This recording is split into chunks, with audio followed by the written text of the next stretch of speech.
Well, hello and welcome. Thanks for joining this week's panel conversation. Really excited about having three leaders in local government join the conversation today, all about how they're gearing up for the use of their federal ARPA money in coming out of the pandemic, as well as just sharing ideas about how they're engaging with their community, how resident input impacts the work that local governments provide on a daily basis. And the idea is simply that we want to share what's working for communities, how they're reaching those harder to reach populations, so that if you're in local government, you can have the benefit of this information. If you're a resident that is watching this, you'll get a sense for how local government operates and how, from the perspective of city managers, how engagement is looked at and how communities are gearing up for the use of these federal dollars. My name is Matt Fulton. I'm the Vice President for National Engagement for a company called Polco. And we work within communities around engagement and helping to track performance. And but we're really using this forum as an opportunity to share what communities are doing, just so that you can get a better perspective as to what's going on in communities around the country. Here's the agenda for today. I will do a quick introduction of the panelists, and then we'll queue up the topic. And I'm going to be asking the panelists three different questions on the topic. We'll wrap it up. It generally takes about an hour, and I'm just appreciative that you're taking some time out of your day to watch this video. So let's go ahead and start introducing our panelists. I'm happy to introduce Susan Arntz. Sue is the city manager in Mankato, Minnesota, and is a full disclosure, she's a great friend and a great colleague. And Sue and I have had the pleasure of working together a few years ago. She has more than 25 years in public service and has had the opportunity to work in all aspects of public service. Before she was in Mankato, she was in Waconia, Minnesota for 19 years, so a long commitment to that community, as well as an assistant manager in New Brighton, Minnesota. She's one of those really talented managers in the profession, and she's been recognized for that. Over the last several years, Sue has received the James F. Miller Leadership Award from the League of Minnesota Cities, as well as was provided and given the President's Award from the Minnesota City County Management Association. So she has really given to the profession and does such an exceptional job. Sue, thank you for being part of the conversation. It's nice to see you again. Would you mind just sharing a little bit more about your background? Sure. So yeah, I have been in Mankato for about 10 months. It's been a fun transition into this community. It's significantly larger in size than the previous community, but the one thing that I've been able to bring with me from my previous jobs is I feel a little bit some days like farmers insurance, because I know some things because I've seen some things. You know, working in the communities I've had the opportunity to serve previous to this, especially in the one just before this, because of its size, I got to touch everything. And so I kind of jokingly say I suffer with professional ADD, that I like to work in all the departments. I enjoy all of the work, and I think it gives me better context in conversations with different departments. I know that here our infrastructure team is very surprised that I know as much as I do about stormwater. In the previous community I served, I had the unfortunate opportunity to learn a lot about stormwater. And I also have a passion for eliminating government overhead. So if it's an ordinance or a rule we don't follow, we should get rid of it. So I kind of have had a practice of when people share the new rules or rules, as I've here been learning about, it's like, well, do we follow that? Is that how we operate? And when we don't, I say, we need to either improve it, follow it, or get rid of it. And so for the most part, the getting rid of it part is a lot easier than it might sound. So. That's great, Sue. I love that line, that farmers insurance line. Thank you. I'm going to use that. You can be sure I'm going to use that again. Right. Thanks. You have had a full career, and I just I really appreciate you sharing a little bit with folks today. I've been very fortunate. So. Let me introduce Phil Corali. He is the village manager in Glencoe, Illinois, and has been so since 2013. One of the interesting things that I didn't know is while he is the 8th village manager, since since Glencoe became the first municipality in Illinois and the 13th in the nation to adopt the council manager form of government back in 1914. So that's an interesting piece of history, Phil. Thanks for sharing that. But Phil has also worked in Skokie, Deerfield, Northbrook in various capacities in those communities. He has a lot of experience around economic development and comprehensive and strategic planning. So he has a great understanding of local government and the leadership that he works on. Phil currently is on the executive board for the Illinois City County Management Association and has served as president of that group and continues to work on several committees of the association. He's also involved with ICMA, which is always great to see. And in fact, he is a credentialed manager, which is always an important thing to have. I do want to note that he was recently awarded the Les Allen Service to the Community Award by the State Association for his work on behalf of JDRF International. And Phil, I'm not familiar with JDRF International, but congratulations on your recognition. It's a great bio and would love it if you would just add a little bit more flavor. Happy to. Thanks, Matt. And I'm really pleased to join this group today and to talk a little bit. Just to share a little bit more about myself. I have been in Glencoe now almost 8 years. And it's a joy to work in this community on many levels, not just because it's a great place physically, but it's full of folks who really care deeply about their community, whether they live here, work here, or are elected to represent all of those folks. I have taken a pretty hands-on approach as manager in Glencoe, and living here, it's a relatively small community. We're just under 9,000 folks here. Has given me the opportunity to get to know people and to really, again, like Susan was mentioning, get involved in most everything. And what that has helped me to do has been to help guide the organization as we work through some pretty significant change that we've gone through over the last several years. When I got here, the joke around town was that Glencoe's unofficial motto was progress without change.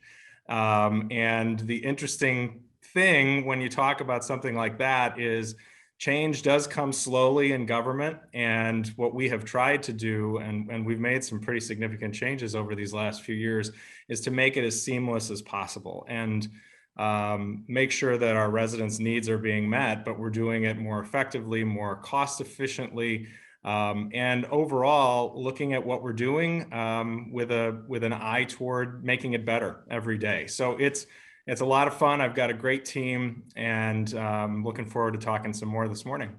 That's super. Glencoe is a cool community. It's got to be fun to work in such a kind of a vibrant environment. And so I'm excited to have you share your comments today. Appreciate it. Thanks. Let me introduce our third panelist. Jason Lawmer is the city manager of Celina, Texas, one of the fastest growing communities in North Texas.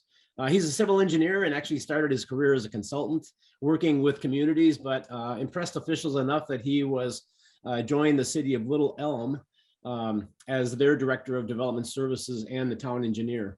And then over the next decade, he really moved that community forward enough so that he was recruited in Celina to be their city manager in 2017, where he's continued to kind of use his energy and his passion for moving the community forward. It's really kind of exciting to think about being in an environment with such fast, rapid growth, but to have the talent of a civil engineer involved with it. So it sounds, Jason, like you really have established a really positive servant leadership model in the communities that you have been and now in your current community as being recognized by your elected folks and your staff and those kinds of things. I really appreciate you finding some time to be part of this panel. Would you mind sharing a little bit more about your background?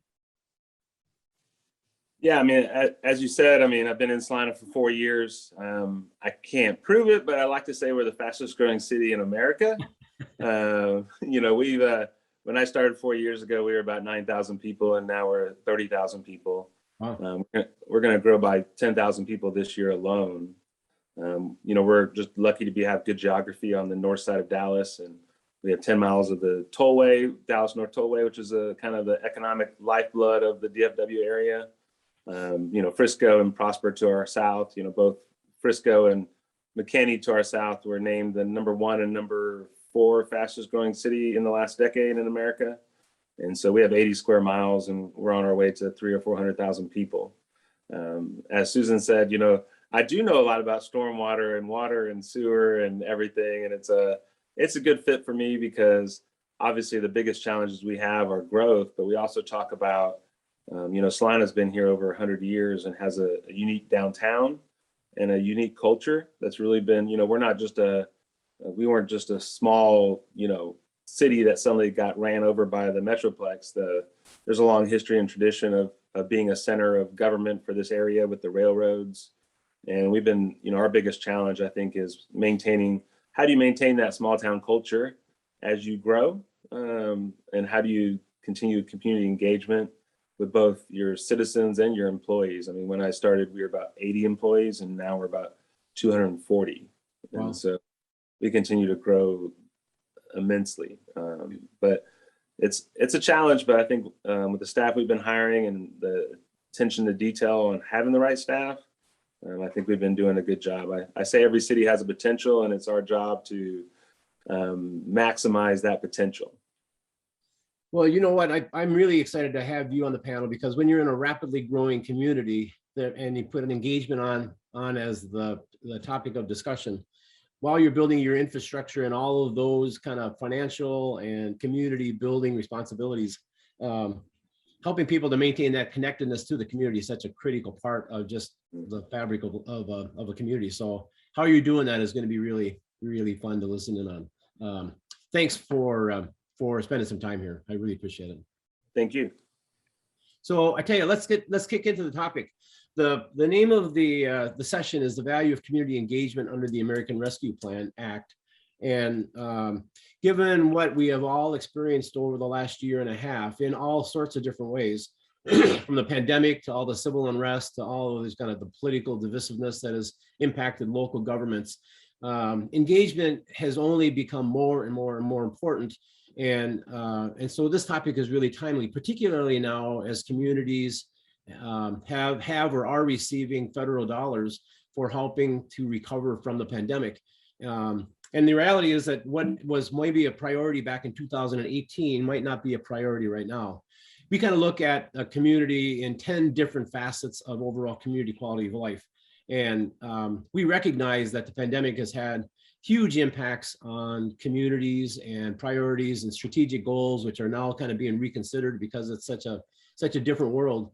But the value of engagement, particularly when just doing engagement even pre-pandemic was always challenging, becomes more and more important. And so the value of the discussions today is how are you gearing up for the pandemic, the use of the ARPA dollars, as well as how are you connecting with your residents and tracking your performance as you kind of move over the next decade in coming out of the pandemic and moving your communities forward, particularly with all of the other challenges that you have going on.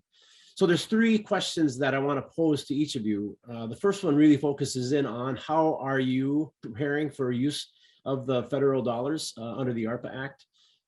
Secondly, what role does do residents play in the way that you make decisions? How do they get involved? Not necessarily what we're trying to grab on the third question, which are the strategies and techniques and approaches, but what role does the residents and community stakeholders have on making decisions? And then finally, we really would love to explore a little bit about what are you finding successful for reaching the community, particularly as you think about the hard to reach or those marginalized populations that you just typically don't find showing up to traditional meetings and those kinds of things. I'd really love to hear a lot about that. So let's go ahead and start responding to the questions. And Sue, I would love to start with you.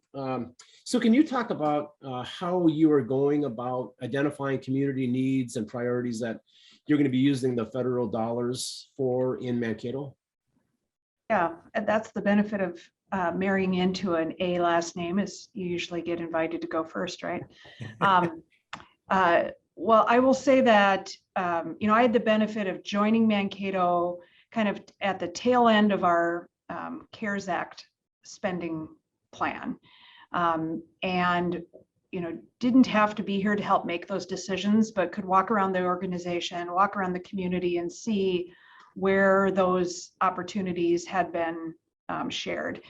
As we approach the end of that, we also provide economic development and housing services for the county that we are the county seat for. So for Blue Earth County, we are also there. Our staff provide them housing and economic development assistance. And so our staff were able to coordinate with the county and the city on those business grants and those opportunities. And candidly, at the end of our CARES Act spending, we were having a hard time finding businesses that still needed or could qualify for the funding because they had either taken a PPP loan or had some other, as they start adding up their issues, they were really struggling. So as we started through the winter, and once we learned about the ARP funds that would be coming, we started having conversation again with some of our partners. Mankato serves with or is a partner of a kind of the Greater Mankato Area Chamber of Commerce called Greater Mankato Growth. And so there are a number of communities that are part of that organization. We are the largest, of course, but a number of them that are our partners. And so we started having conversations across the region of, where are those needs? What have you heard? Kind of what did we learn? And what can we, based on what we learned, can we go check back in and make sure that, those are still the same things that are needed forward?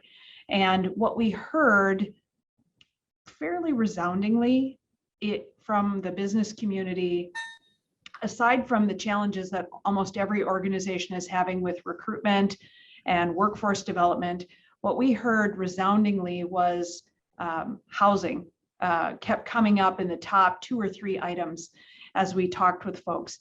And so one of the items that we kind of looked at before we had all of the rules from ARP, we kind of set out a couple of key priorities. The first was when we learned that we'd have the ability to recover lost revenue, that we would take a strong look at that.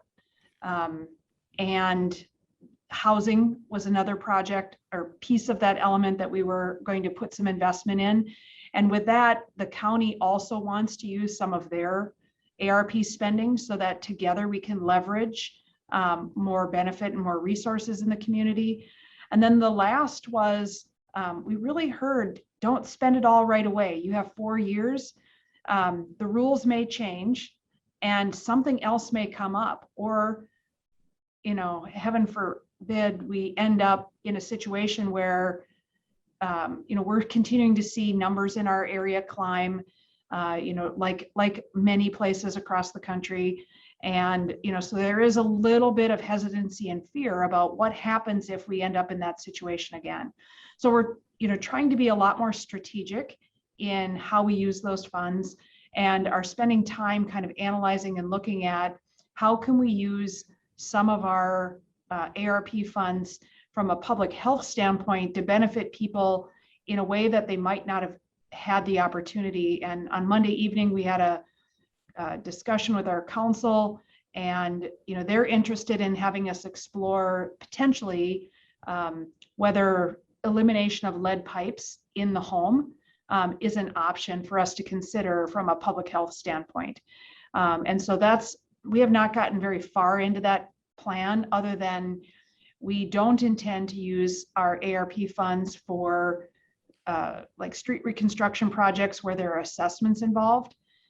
Primarily because it'll be very hard if we benefit people in the next 3 years, the projects that are queued up in the next 3 years, and then the people who just had their work done this year or in 25, they'll be like, why didn't you do my project? We potentially could do reconstruction of every city water and sewer main, based on community desire, if that were the case. So that's not going to happen. So we are, we've got about 34% of our ARP funds committed in kind of a phase 1 plan for work that we plan to do. And our true goal is to kind of have, just like everyone else, the greatest amount of benefit across the organization. As we look at our ability to recover, lost revenue, I think the number, I had it here, the number that, based on the Treasury's guidance, our maximum revenue loss amount is $6.3 million that we could capture. And of our total $10,100,000 that we will receive, we've got $3.4 million queued up for some projects and about 6.6 left. So in our discussion with the council, what we said is, we could, if we can identify those $6.3 million of revenue loss, we potentially could find $200,000 of work and call it good. But we really want to be more strategic about how we use the funds so that we can benefit the community, because I'm not convinced, and the council and our senior leadership team aren't convinced, that just taking it all as lost revenue is the best way to benefit our community. Yeah, it sounds like you're really being strategic in the way that you're allocating those funds, and glad to really hear about how you're using your community partners, because I think there are some real regional opportunities to think beyond your boundaries. Yeah, thanks, Sue. That's great. I'm glad to hear that. Phil, can you talk about how you are preparing for the expenditure of your federal ARPA dollars in Glencoe? Sure, happy to. And it's interesting, as every community went through the early stages of the pandemic and then emerged later in 2020, and as things have changed in 2021, we've all gotten so used to this constancy of change. And I look back, we took some pretty proactive steps very early in the pandemic from a budgetary standpoint. We cut back a significant amount of capital investment that we had planned in 2020, with the expectation that our revenues were going to be dramatically reduced during the course of the year. I think that was a good step to take, but we're very blessed here that what ended up happening was that by the end of 2020, our revenues finished the year nearly at budget, at what our original budget had expected. There was a significant drop off and then a significant recovery. And while we have a relatively small business district, we saw tremendous outpouring of support from our community and surrounding communities in supporting those small businesses. We're a community of small businesses. A lot of people have great interest in seeing those small businesses succeed, and we're a fairly affluent community. And so those resources were being poured into the community when those businesses needed it most. We took some proactive steps to help them along the way.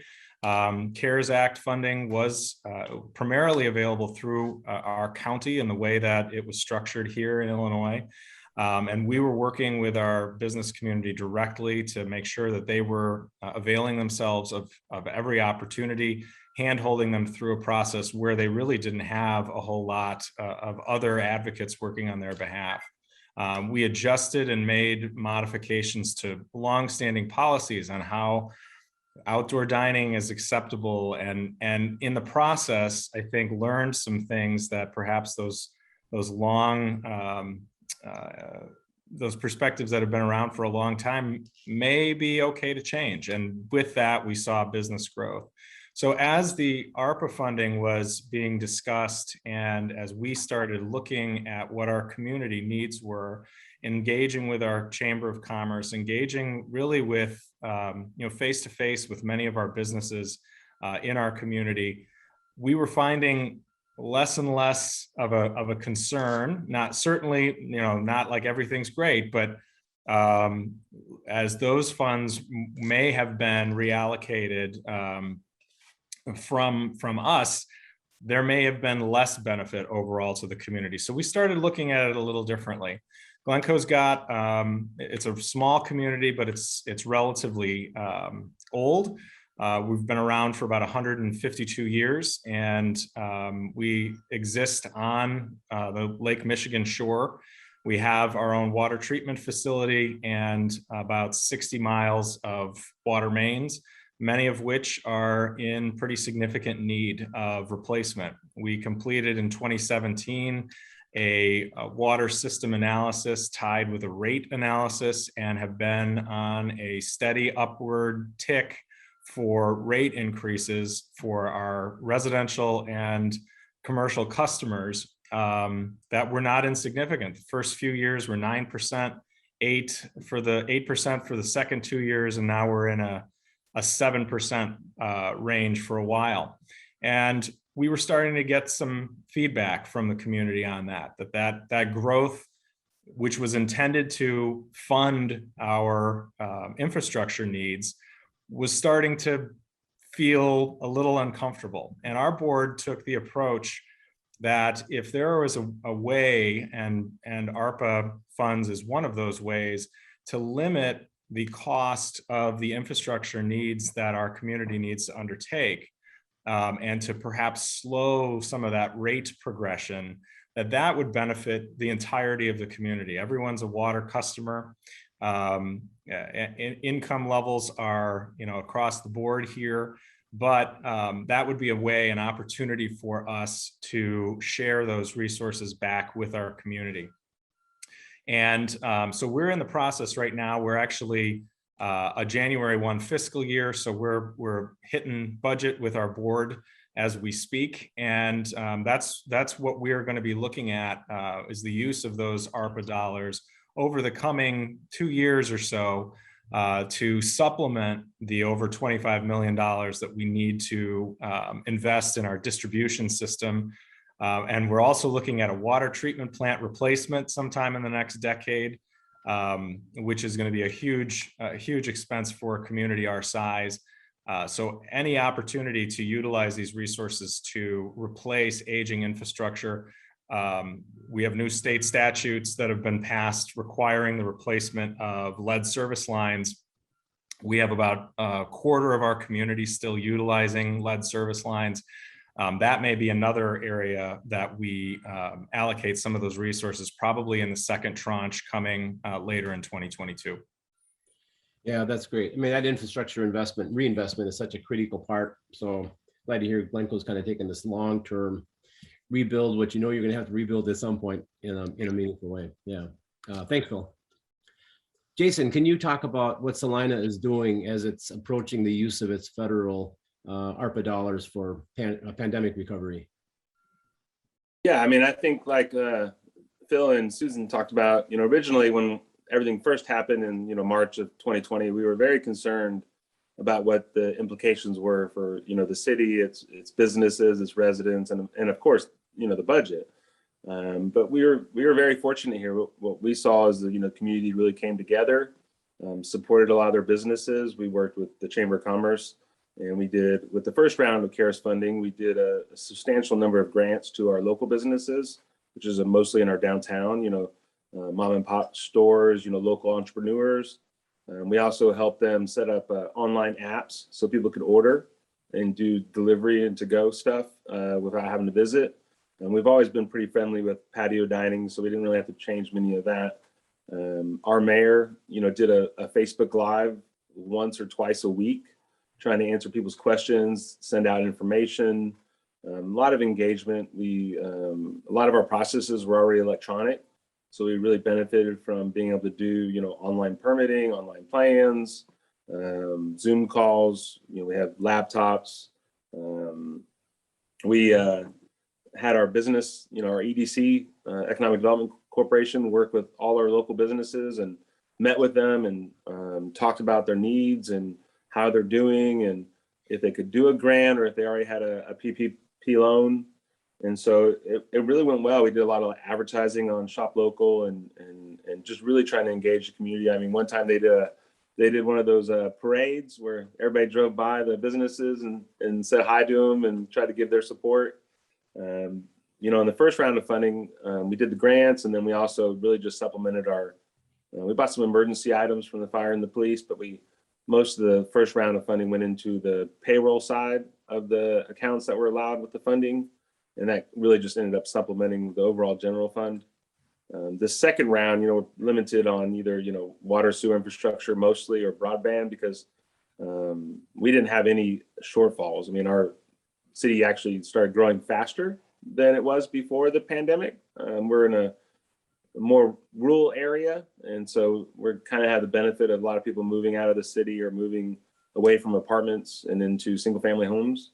And so our our permits last year were up 50%, and our permits this year are up 70%. And so substantial increases going from 1,200 homes a year to 1,800 homes, and now we're about 2,800 homes this year. And so it's been a blessing on that side. I feel like the council and the citizens and the businesses have really cooperated. And like I said, this next round of funding that's coming through the government is going to be devoted to water infrastructure. We have a lot of needs for water and sewer expansion and redoing. And so that's probably what we feel is the best use of the funds. Again, to kind of help with our water rates too, because we do have, as a fast growing community, we have to invest a lot. And so we do get a lot of feedback that our rates are higher than our citizens would like. It's probably one of our bigger challenges. And we've done a lot of information out to the public about the separate fund and how water and sewer funds can only be used for water and sewer items, and that we don't make a profit. And so I think it's been good. And hopefully everybody moves past the whole coronavirus. Yeah, at least we're hoping this quarter, but maybe next year. I worked in some pretty fast growing communities, but I don't think I have ever worked with that level of growth. That's just got to be phenomenal challenges. No, we always joke, because in Texas, everybody's like, oh, we're fast growing, and our fast growing is really on a different level. Yeah, hyper. Yeah, great. Thanks, Jason. I appreciate that. Let's switch over to the second question. Phil, can you talk about how community input influences how you provide services to the community? Yeah, so when I got here, one of the first things that we set out to do was to create a community survey. We hadn't done one ever. So we did our first community survey in 2015. Glencoe has always enjoyed really high levels of satisfaction, but we needed more information. We needed to know where we were putting our dollars made sense from the standpoint of what the community wanted. And we kind of used 2015 as a benchmark. We did another survey in 2019, so about 4 years later, and have been using that information. And it actually was tremendously helpful as we stepped into the pandemic to have that information so fresh and new. 99% of our community indicated that it was an excellent or a good place to live. You can't get any better than that, but that sets a really high bar not to screw something up. And so as we were approaching that, being mindful of where were those areas of need, continued investment in stormwater management, continued investment in our streets and sidewalk infrastructure, continued investment in water, as I've already talked a bit about. And interestingly, one of those areas that we probably all struggle with to some degree is, how much satisfaction do you have that the village is providing you information that's helpful to you. And that was one of the areas that we noted was an area for improvement. Only 58% indicated that we were doing enough to educate the community. So those kinds of data sets have helped us as we've done more outreach on capital project planning. Glencoe is not a home rule community, and in Illinois that requires us to go to referendum anytime we need to issue debt. And so we had a referendum this past April for $10 million to fund stormwater management projects, street resurfacing, and sidewalks. And that referendum passed with 82% of voters voting in favor of it. And I think part of the reason is that we doubled down, particularly through the pandemic, on being available, finding new means of communicating with our residents and letting them find ways to get back to us. And again, small towns like this, sometimes information sharing is much more difficult because you don't have people coming directly to you. You have people going to their next door neighbors and their friend across town. And the rumor mill kind of starts from that standpoint. And what we have worked hard to do is to meet people where they go, whether that's in print, whether that's electronic, and we'll talk more about that a little later. But in particular, I can think of a few big projects that we undertook that have helped a great deal. One of which was, I talked about water. People complaining to us, there's no way I'm using that much water. How is it possible I'm using that much water? No way this bill is right. It must be wrong, and it must be your fault, not mine. And we invested in, right at the beginning of the pandemic, we started a process to replace every water meter in our community. Every house and business. We had never done so on a wholesale basis before. It had always been piecemeal, and we went with, new modern AMI technology. We're about 99.5% complete with that. I think we literally have a handful and a half of meters left.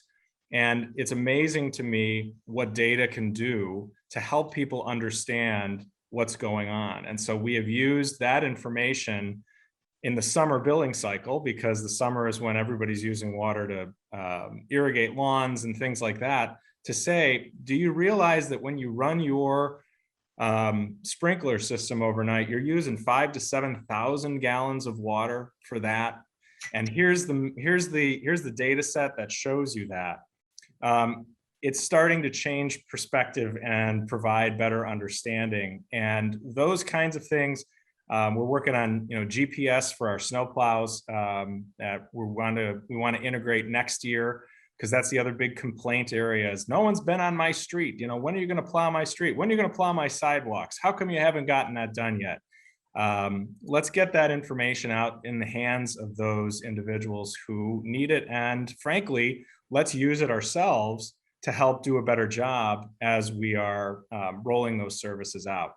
So always trying to do that. And then the big ones are zoning, development, planning. Any sort of change in town is something that people find great interest in. And we've seen with Zoom and Facebook Live public meetings, just a tremendous increase in resident participation. People just tuning in to listen, people tuning in to voice their concerns.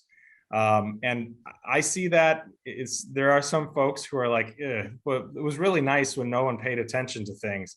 I see it as a real opportunity because we're getting information directly to people's ears. There is no middleman. We're not retranslating anything. Those kinds of interactions have helped us create better planning opportunities. We just went through a really big subdivision process, big for Glencoe. It's our last large estate property in town. And it's about 13 acres being subdivided into 29 residential properties, tons of public engagement. And when they had the opportunity to literally participate themselves, which was going on during the pandemic, using Facebook and Zoom, just a lot more awareness of how the village's processes work and how their voices help to push a process down the right path. So there's a lot going on, but that's been one of the benefits of the pandemic is the use of electronic media, truly. That's great. I'm glad. I really appreciate you bringing up the whole benefit of how data can really inform people, and local government could benefit from using a little bit more data-driven tools and data-driven information. So I'm really glad you brought that up. Jason, can you talk about how community input influences how you're meeting people's needs in your community, especially given all of the growth that's going on? Yeah, I think engagement is just so important. A lot of times, cities kind of pay lip service to it, right? Hey, we had a meeting, nobody showed up, so I guess nobody cares. But you have to really just try. When we adopted a strategic plan in 2018, the number one goal was to tell our story, with the idea that if you don't tell your story, someone else will, especially on social media. And so, we did a resident survey in 2018, and we did one in 2020. And we got 5,000 unique comments on each one. And I got them all in a book, and I read them all, and I marked them, and they have some good ideas. And then of course there was a lot of your water bill's too high, your streets are terrible. But we take that with as a area to improve. One of the things I'm most proud in terms of engagement is I think engagement was a top 10 weakness in the 2018 survey, and it got moved into a top 10 strength on the 2020 survey. And so I was pretty proud of that. We've done a ton of social media, but we have at least 2 town halls every year that we invite the public to. We have quarterly engagements with the mayor and council at either like a coffee event or an ice cream event. We've added an event at all our events, which we do about 30 a year. We've added a table for an employee to be at to kind of, ask me a question, to try to engage them where they're at. In the last 3 years, we've redid our comp plan, our downtown master plan, our trails plan, our parks plan.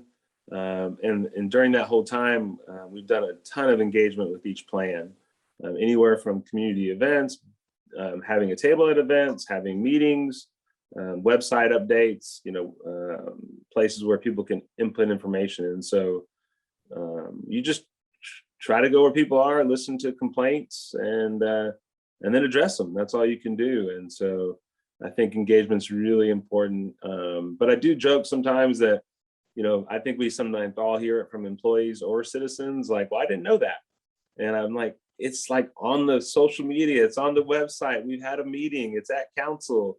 I'm like, the only thing we don't do is like, hey, I could knock on every door and be like, hi, how you doing? My name's Jason. I work for the city. What would you like to know about it? Or these are the things we're working on this month. But, you quickly do the math and that's not very feasible, but we're going to continue to try.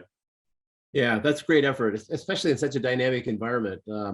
What a challenge you have to connect with all of those new folks coming into the community, but it sounds like the community recognizes the value and the importance of getting that input. So sounds great. Susan, can you share with us what Mankato's, how they look at community residential input in terms of how you deliver services to your community? Yes, so Mankato is also a university town. So we get an influx of more than a third of our residents for only a handful of years, and which adds some challenge, but also adds some opportunity and benefit. And we have a handful of homeowners associations or neighborhood associations around the university. Some of them do a very good job of engaging the students. Others not so much. So there are a number of things. Mankato has kind of more of that citizen-centric approach to almost everything we do. So our director of communications, it's director of communications and public engagement. And the longer she's here, the more she realizes that in lots of organizations, there's the staff member who's focused on engagement, and then you'll have a staff member who's focused on communications, but it's not as common to have them married together. And, so when we do a street reconstruction project, we develop a community engagement plan. We certainly have a standard format that we use for street reconstruction projects, but that we need to stop and think about the context of the neighborhood or the area that we're doing it in. What do they need more specifically? When we do our kind of early meetings to talk about this project is queued up in year pick X, right? We will actually have the meetings in the neighborhood. We have the meetings in their street so that our engineers and our staff can actually point to things. And what's been very helpful is those neighbors can also point back. They can say, well, no, over here, this is where, when it rains, this happens, or when you plow snow, you miss this spot, right? And so it's been very helpful, especially in communities that are maybe not as affluent or have various work schedules. We've been able to flex and have those community engagement meetings more than just one time. 20 years ago, you probably have one neighborhood meeting. It would be in the council chambers and everybody would have to come. Now we're, for a number of years, we take them into either the neighborhood park that's near there or on the street. depending on what we're talking about. When we do park improvements, we do engagement before we finish our plan. So we get a concept plan, but we do that engagement. The other thing that we've started doing we also have a huge immigrant population in our community, and we translate our materials into 3 different languages right now. So Spanish, Somali, and Arabic. And like some of our signs in our parks, we have QR codes. Now this might be tipping into the 3rd question you had, Matt, so I apologize for that. But so we do that too. And the translation piece has been, from an engagement standpoint, has been really well received. And we want everyone who lives here to feel like this is their home. And whatever we need to do to help make that feel more comfortable for them, we're taking a stab at that. After I got here, the translation services is part of, I guess, one of the things that I drug with me. And the first really big endeavor that we had with the translation effort was around recycling in some of our rental units, where we identified we had a number of rental units where there wasn't, well, the rental community or the people owning the properties didn't have recycling like our ordinance says you should. And so when we went out and did some Recycle Smart brochures, we had them translated. What we've learned with translation is you can't just avoiding to use a brand name, you can't just use a web search translation tool to just cut and paste it into a translation document, because context matters. That's the other thing, Matt, that I say all the time. Context matters. If you can figure out the context, the details will just naturally come. So we have some members of our staff that we've had review some of the materials that have been translated by a professional service that we use. We've also had, so that our staff don't have to feel like they're responsible for representing that entire language. We allow them to be that consumer. From a consumer end, does this work for you? And we've learned a lot about just being more mindful, things that we would never have been aware of.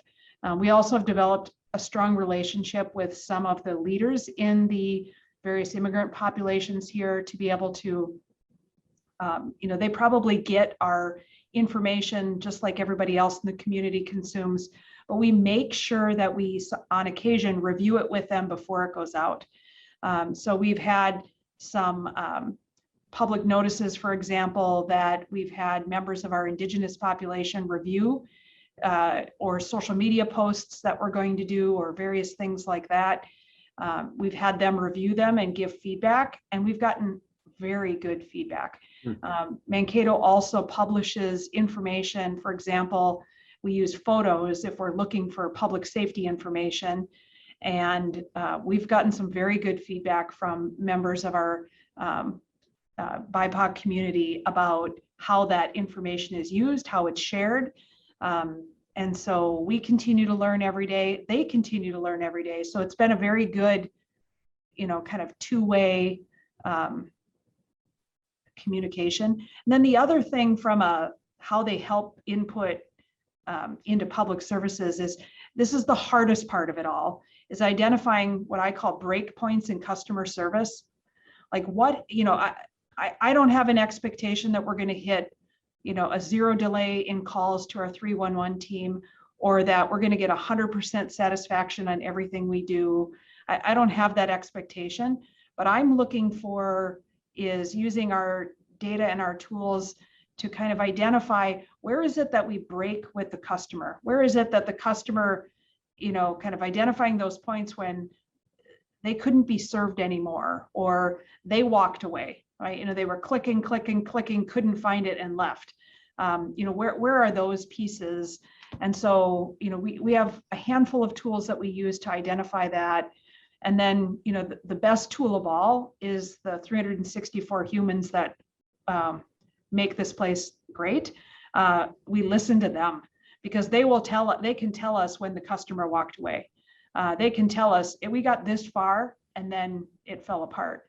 And so, learning from that and creating the culture that it's okay to give that feedback back, because, and not feeling like, oh, if I tell them that I we got this far and then it disappeared, it's not necessarily always the employee failed. It's more likely our process failed or something in our, that we need to step back and take a look at. So creating a culture, a healthy culture that it's okay to talk about where those breakpoints are.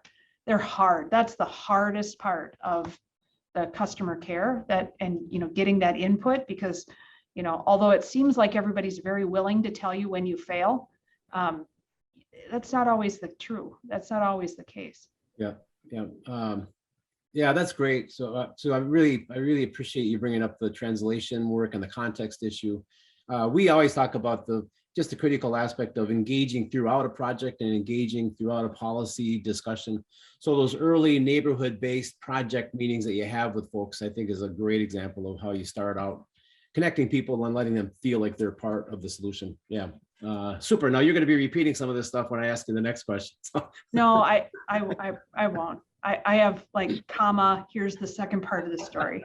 So. Oh, good.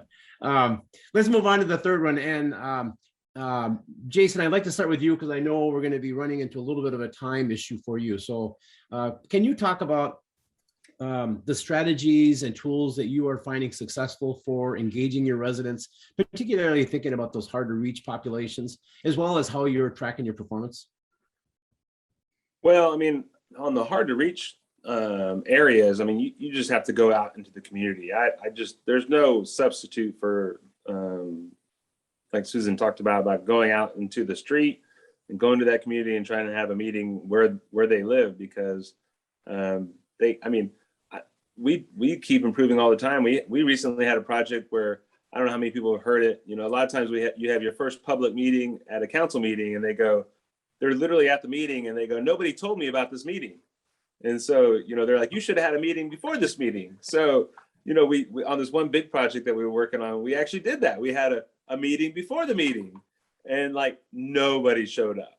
And then, the first public meeting, a whole bunch of people showed up. And I was just joking, like we sent out like 3 rounds of letters. We talked to the local community leaders, and like nobody seemed to care about being at the first meeting, but then they all came to the second meeting, which caused us to kind of pause the whole process and set up a few more meetings to work through the issues. And it really worked out well. I mean, I went from a crowd yelling at me to a crowd that was very thankful at the end of the last meeting, because, I literally, there's always a lot of cynicism that the city's going to do whatever they want to do, and they're not going to listen to us. And you really have to work hard to prove that wrong, and give them options. Like, hey, if you don't want to do anything, the city's not going to do something that you don't want to do. But here's the options. But we've also had a lot of, like I talked about previously, I mean, we've used a lot of technology. We have online requests that people can put on. We have a service that lets people text in stuff, so they can text it in, which is really easy because they don't have to go online and log in and like put up information. Of course, we take a lot of input from social media. Again, a lot of public meetings, engagement with either town halls or just kind of meeting the mayor and the council. We used a lot of GIS and software that organizes our work orders. So the person complains, we heard a lot sometimes where people would complain either on the phone or even online, and they're like, I never heard from you. And then you would try to track it down through the system, and it would just get, this employee would tell this employee, hey, I got a call, but nobody would like write it down and track it. And so you have to have some accountability when you collect the complaints, and then, responses back about how you fix the complaint. We have a new app that we use that's all it's supposed to learn. It has AI in it, so people can take a picture of a complaint. It geocodes the location. It sends it into the system, automatically puts it in a box where it goes into the work orders. Someone can say, hey, this is a work order, or this is something we need to address. We track, I talked about all the plans we've done. For a lot of cities, it's great to do a plan and then you put it up on a little shelf and you go, hey, plan done, accomplished, mission accomplished, but plans are only as good as you activate them. So we've used software to put our action items of every plan into a software system where we assign it to a staff member. And then we hold, anywhere from quarterly to semi-annually meetings to update and then we've also, the software that we've used actually puts a public dashboard, and we're just starting to engage on that side. So people can kind of go to the website and see how the different action items are progressing and what was the result of them. You know, budget meetings, marketing, you know, even Phil was talking about on the water side, we get a lot of complaints, and a lot of it is the same thing about, well, I couldn't have possibly used 10,000 gallons. There's 10,000 gallons of water in a pool. My yard's not flooded, so I could not have used 10,000 gallons. But what's amazing is, you know, I kind of equated the water bill like a big black box, and, you know, you give the bill to them 2 weeks later. And like, if I asked you what you had for lunch 2 weeks ago, you couldn't remember what you had. And I think water's the same way. So we have a new software that they can log in and set alerts that text them when they use a certain amount of water. And then they can see their water usage broken down in, like, I think 15-minute increments. And when you break down your water use in small increments, it's a lot easier to understand how you use your water. Because we'd have a lot of people that would have, you know, they would realize, you know, they thought they set their sprinkler to twice a week, and it was set to 5 days a week. You know, the opposite of what their intention was, like on an A/B cycle. And you know, it's in the middle of the night, so, you know, they're sleeping. Oh, and the biggest thing we've done is, and just really starting out is, you know, our tagline, we adopted it about 2 years ago, was called Life Connected. And it was really the idea that the people are the city. We're kind of using the tagline to talk about how roads connect and bike lanes and trails, but mostly how people connect.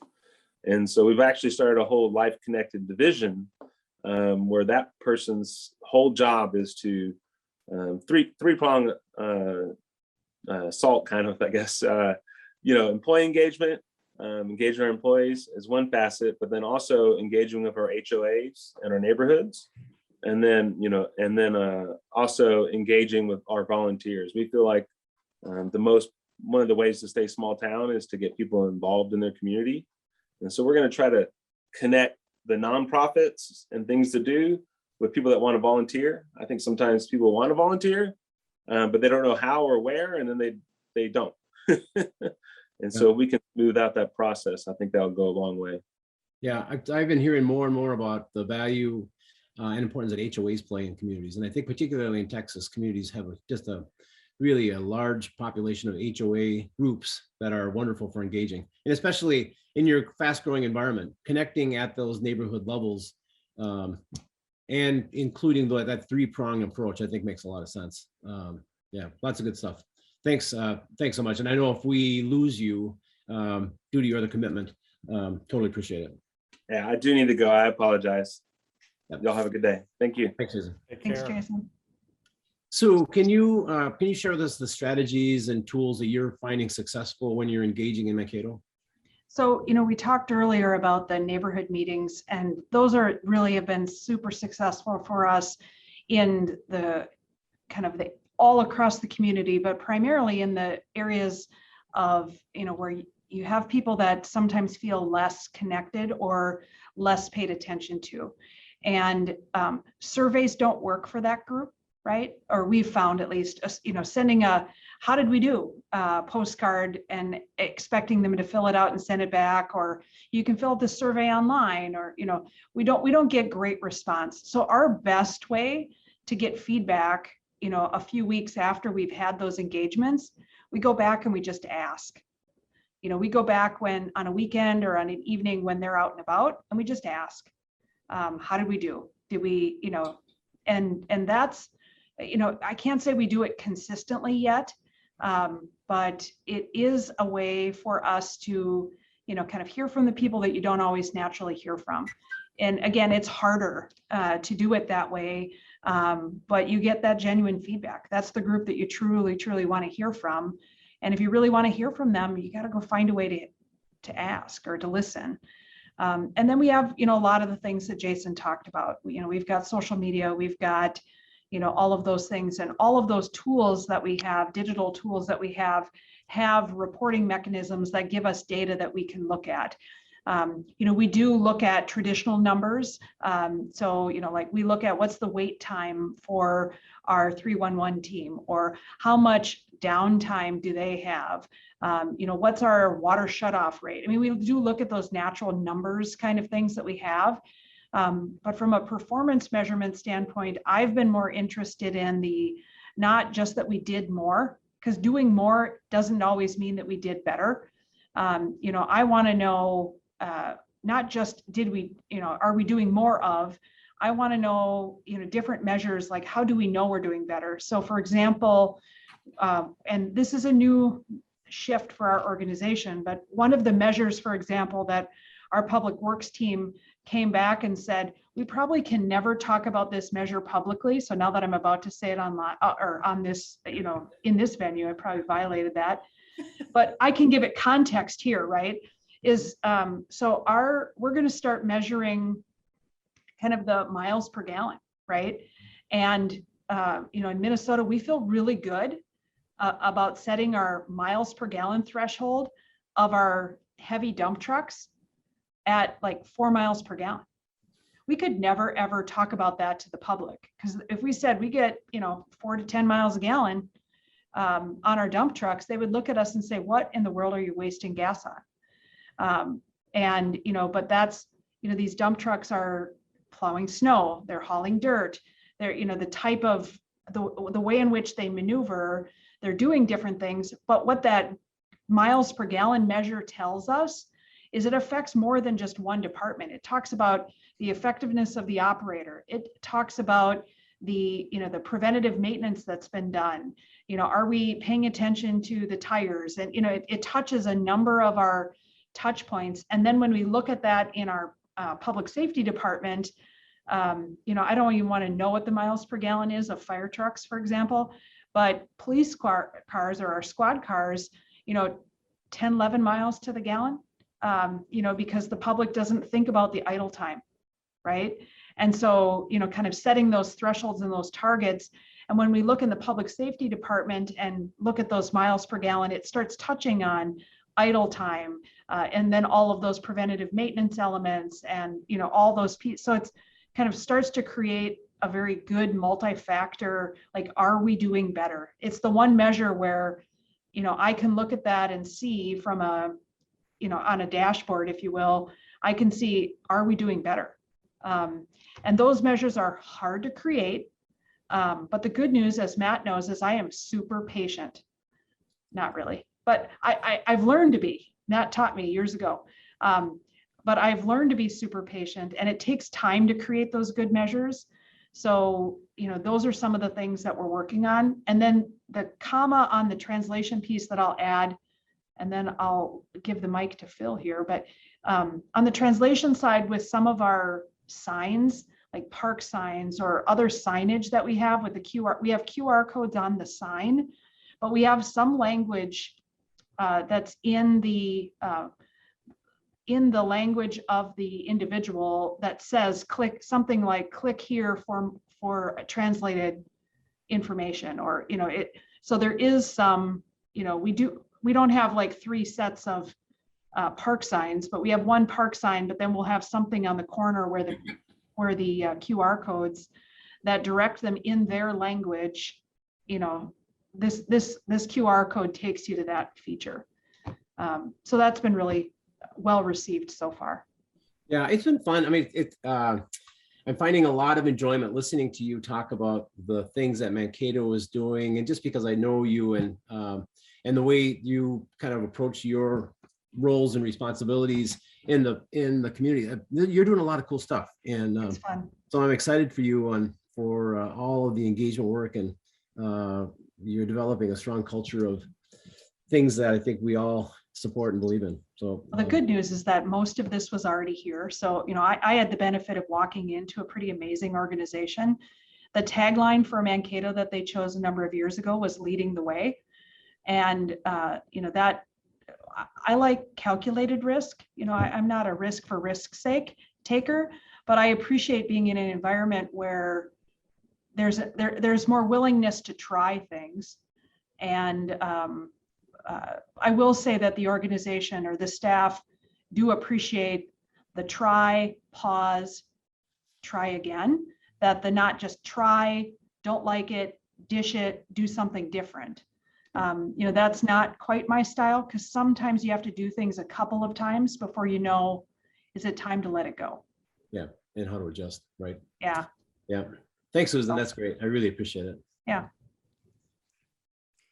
Phil, can you talk about the strategies and tools that you're using for getting resident input, as well as for how you go about tracking your performance? So I've got a little bit of engagement and measurement envy from my two colleagues, Jason and Sue, on this stuff. And I'll say one of the struggles of a small organization like mine is that you don't have the margin sometimes to endeavor to do some of these things that in the way that you want to do them as quickly as you want to do them.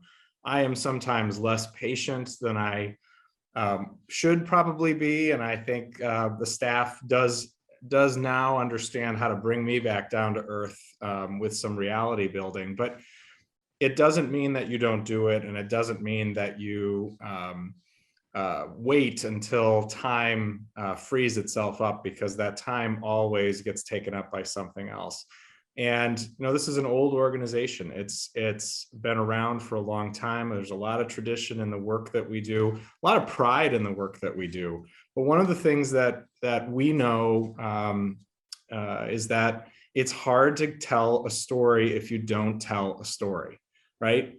And you have to bring your information where people are. You have to work hard at that, and you can't expect people to just know. And I've had to fight that perspective a bit with our team that, well, how do people just, we've been doing this for 40 years. How do they not know that this is a good program or this is a good project or whatever? And the reality is people are not engaged unless they need to be or are desperately want to be, because there's something going on that now has triggered their attention. So we have really worked hard, particularly in about the last 3 or 4 years, to double down on going and meeting people where they are. This is a very tech savvy community. I have a lot of C-suite residents, CEOs, CFOs, people who consume information quickly and they don't have a lot of time. So how do we get that information to them in their hands? We can mail letters. What I have found is that a lot of those letters, even if it says important information from the village, go straight into a garbage can or into a pile of mail that never gets opened. We have spread ourselves across almost every social media network. Interestingly, I remember having a conversation with somebody saying, we're going to start using Instagram. And I said, what are we going to use Instagram for? We're a government. Governments can't use Instagram. And then now it's one of our highest engagement social media platforms. 80% of my residents have a Nextdoor account. And if you're unfamiliar with Nextdoor, it's like the modern day version of the community bulletin board. And a ton of people get their information from Nextdoor. So we started to share information on Nextdoor, and it's amazing how people consume that. And now it is where they are. It is in their environment. Now they're going to read that blurb about sidewalk snow plowing or that latest zoning request or whatever, but it's getting it to them. When the pandemic started, there was a dearth of clear information. And one of the things that I said to my team was, let's be where people go to get their information. Even if we don't have it, let's make sure they're coming to us and asking for it. We want to be that level of government that they can trust is telling them what to do or where they can find resources or what issues are, how do we get that information into their hands? And we started, what had become a bi-monthly e-newsletter, went to, every couple of weeks. Then it went to twice a week during the pandemic. And we saw the number of subscribers double. We have a 45% open rate on those. It is now reverted to once a week. I'm pretty happy with a 45% open rate on an email newsletter, because a lot of times, myself included, those are the first things that I shovel right into a recycle bin in my email inbox. But again, finding ways for us to be where you go to get information. If you're looking for something, you're calling the village, you're reaching out to the village, you're finding it on the village's website, whether you're a business, whether you're a resident. We've used a lot of different tools. We are now employing story maps for our capital investment plan for every year. So as we lay out all of the CIP items that we're going to be funding in the course of a year, we create a story map. We publicize that story map, and we tell why we're investing in those areas and how we're investing in those areas and how that links into our long established capital planning needs or our future expectations with respect to our infrastructure. And in terms of trying to reach communities, parts of the community that perhaps aren't connected, of course, we're still doing things in print, but we're utilizing partnerships with community organizations, social service organizations. We have a great organization that actually shares space here in Village Hall with us called Family Service of Glencoe. They're a social service organization with great connections into the senior community, into the immigrant community, and they help us to get information and to direct us to individuals who need help that perhaps we don't know about because of the fact that we're not able to knock on everyone's door all the time. And that's used by our public safety department. Glencoe is unique. We have a fully cross-trained police, fire, EMS department. We're only one of 2 in Illinois that have that. But it allows us to use that team differently too. As we've focused on DEI, as we've focused on some of the civil unrest that took place last year and getting information out, we have a citizen commission called the Council for Inclusion and Community that is now hosting public discussions on subject matter that is sometimes difficult to talk about, and bringing speakers in and providing that information out in the community. Speakers from my organization, as well as from the library, park district, and other civic and philanthropic organizations in our community. We have a role in getting that information out. So as we look at what we measure, I am very interested in engagement. I'm very interested in open rates. All those kinds of things are great, but we also have a newfound focus and a new appreciation, I think, for the value of data and how it can help our village board make decisions, how it can help us to prioritize the work that we're doing. We have an active strategic plan. I've got 40% of my full-time workforce actively engaged in that strategic plan. We're about to embark next year on a revamp of it.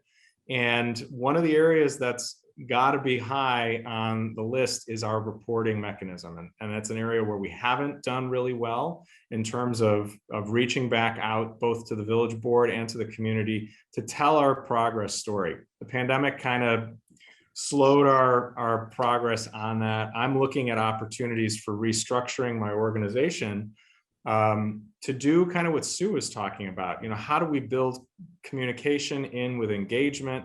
How do we tie technology and innovation into that same triangle of info, so that internal and external benefit from, you know, these individuals who are going to be primarily focused on that. So there are a lot of opportunities. We haven't been able to avail ourselves of all of them, but we've made some really solid progress in getting our story out and continuing to try to do some things differently. I have done some things personally. I now have, I started about 4 years ago, a village manager's blog, particularly during the pandemic. I was pushing something out every week or 2 weeks, sharing information about village operations. What are we focused on? How are we getting through this? What do you need from us? How do you reach out to us?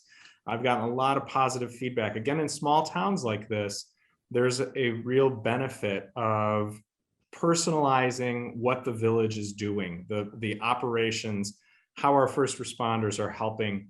And while the pandemic was a very difficult time for us, we really saw that level of engagement change. I have my own social media presence as the village manager, and people engage with me on that. We push information out. So it's not always just what the organization does, but how individuals can help to support that, whether it's elected officials or, in my case, the chief administrative officer in the organization. So it's multifaceted. It's a lot of fun. It's a lot more work than it ever was before. And I think it's an aspect that often gets overlooked. When I think about what we were doing when I got here 8 years ago versus what we're doing now, we have probably created a full-time employee and a half worth of work that I've layered on top of other people. All the more reason why a restructuring needs to happen, because we got to do this more effectively, and more of it. We can't stop, right? Now that we're in it. So let's do it well. Yeah, very well said. For a community that is steeped in tradition, it certainly sounds like you have implemented a lot of things. It's exciting to hear you talk about all of the different ways that you're engaging with the community and all of the meaningful things that both you and Sue shared on just how you're moving your communities forward. This has been a great conversation. I really, really appreciate it, even though I know that we've gone past our committed time of an hour. Let me just kind of summarize what I heard and then wrap this up. I appreciate the infrastructure investments and kind of the transformational way that you're approaching your ARPA programs. All the communities are in different stages.